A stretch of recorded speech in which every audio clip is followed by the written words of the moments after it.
Hello and welcome to another Raggy's Beers, Wines and Spirits review. Back on the new camcorder after some complaints about the noise on the other camcorder, and I listened to it myself, and I could hear it, so just not using that camcorder anymore. It's not worth the hassle. Today, I haven't drank it in over a year, and it deserves a re-review because I drank this in the early days of the channel when I had about 10 people following me. Now we're over 200 people, 240 is it? Something like that. I thought it's time to re-review one of the best beers in Britain. And you know, these days it's on sale everywhere for £1.25. And that doesn't mean it's a bad beer at £1.25. What it means is that the brewery has struck deals with all the big supermarkets to get this on the shelf at that price. And in doing that, you know, the supermarket space for this and the likes of Spitfire is massive. You know, every supermarket sells them at that price. And I do apologise for the rather mucky glass.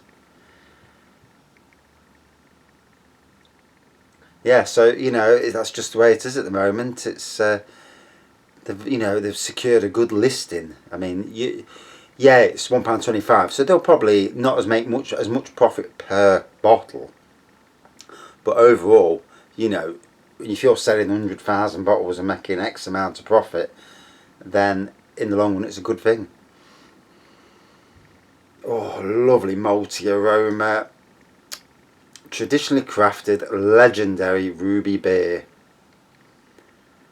is a blend of smooth, rich flavours from chocolate and crystal malts combined with a refreshing bitterness from English Fuggles hops and a dash of citrus aroma from Styrian Goldings, a beer full of mischievous character. Now, up until last year, I never knew that you could smell banana in the beer. So I've read one of the reviews off the internet, and someone says banana, and I'm thinking, yeah, rightio, banana. And obviously there's good carbonation and lacing. Dark ruby beer, slightly off whitehead as you can see. Yeah, and yeah, you can taste banana in Hobgoblin, as well as all the chocolatey goodness and all that. So on the nose, malts, chocolate, and like its older, well, its younger brother, King Goblin, you know, it's more powerful brother, should we say. It is, you know, for me, it's a legendary beer. You know, it lives up to its name, you just can't fault that. And I just want the head to die down a bit so I can actually start drinking it.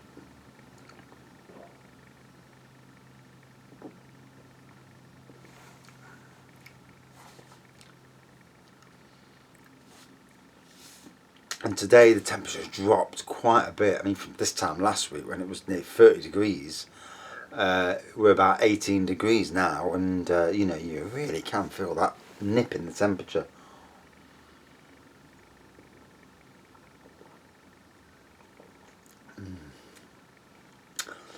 For me, one of them beers that you can just enjoy, you know. Yeah, it's an oldie, you know, it's been around a while, but you know, Wychwood, they do some fantastic beers. You know, a lot of their beers are amongst my top 20 of beers. You know, they've got probably 5 entries in that top 20. Like Fuller's, another superior brand, you know, they do have some quality in their ranks.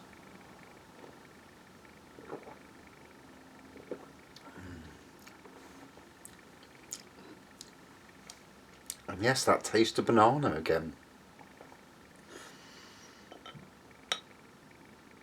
So looking forward to seeing what Wychwood bring out this Christmas, because Brewdorf I didn't rate. I don't know if anybody else thought that, but obviously, you know, winter themed beers, you know, they need, all breweries do them, you know, they just need to get them into the supermarket so we can all have a taste of them. Oof. proper autumnal today. It's the first day, second day of September, and look at it. It's turned from summer to autumn in one day. Ridiculous. Lovely clear beer. Clear beer.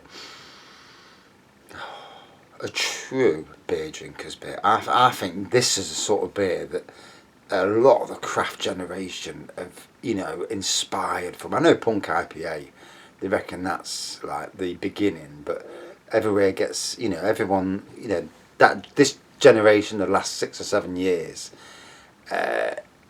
it's took a lot of it from the likes of Hobgoblin, in my opinion anyway, whether I'm right or wrong.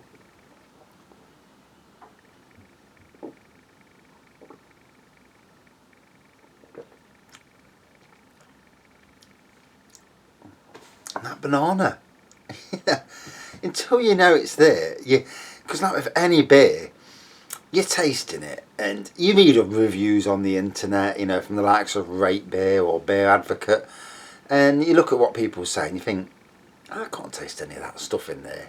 And then you'll come across one like this, and all of a sudden you taste it and you think, banana. And obviously the banana's in there with a lot of other things. I mean, I'm sure I could taste bubblegum then, you know, as weird as it sounds.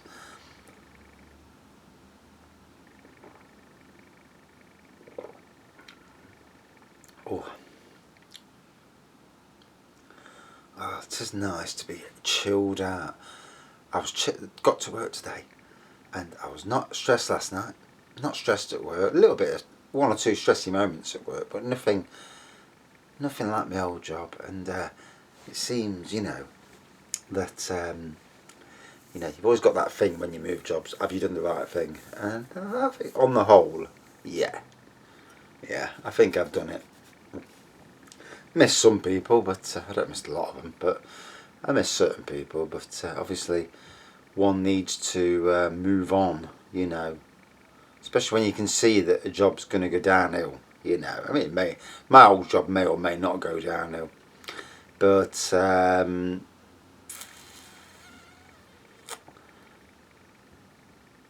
the way they treat their staff, they want so much work out of the staff. And if the staff are foolish enough to do too much and standards drop, because that's how some of these places are, they want you to do so many sites and then the standards drop. And once your standards start dropping, you know, it's not a good thing. As in any job really, you know, keep the standards high. So this, yeah, I've not had it for a while. Got a load of beers off my brother for doing his patio. Didn't expect him. 14 beers. Can't fault that. 14 review beers. Some not so good. Like Man's Brown Ale. I'm not really keen on that. I think that's a Marstons brand. I'm sure it is. But yeah, some interesting stuff there to drink. Pedigree. A bottle of Pedigree. So I've not had that for a while either. Another of the biggest selling beers in Britain, along with Hobgoblin, obviously. And another Marstons brand at that.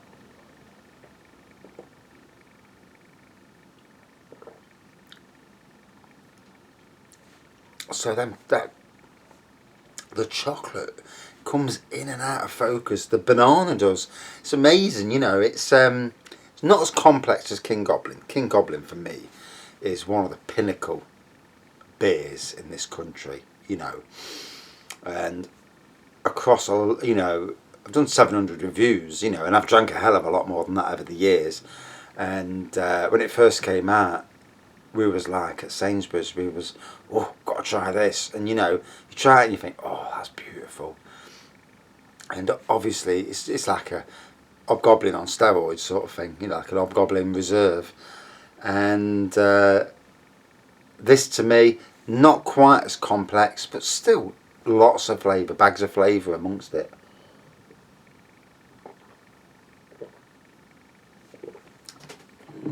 And obviously they call this the beer of Halloween, which is strange when they've got Dunkelfester, which is a true Halloween beer. And they've also got Pumpkin King, if I remember rightly, which is, I'd say Dunkelfester is the better of the two, which is probably why Aldi, you know, have it in crates, you know, in pallets, because across all their stores, because it is a good beer and it sells really, really well. You know, people go in and buying cases of it. You know, so obviously it's a sign of a good beer. You start going somewhere and buying cases of beer. Obviously, you know, price also matters. You know, the price is right, you'll sell any bit. You'll sell most beers at the price is right. So, dark ruby pour, whitehead, carbonation and lacing. You can look. If they didn't have it, you won't get that head on it. So, just goes to show you. Aroma's nice. The taste for me is where it's all in. On the aroma, it's chocolates and malts. In the taste, it's chocolate, malt, banana, even bubblegum, and there's lots of elements in there. Does it deserve its status as one of Britain's best beers? I think so. You know, it's a bit of quality, but out of 5.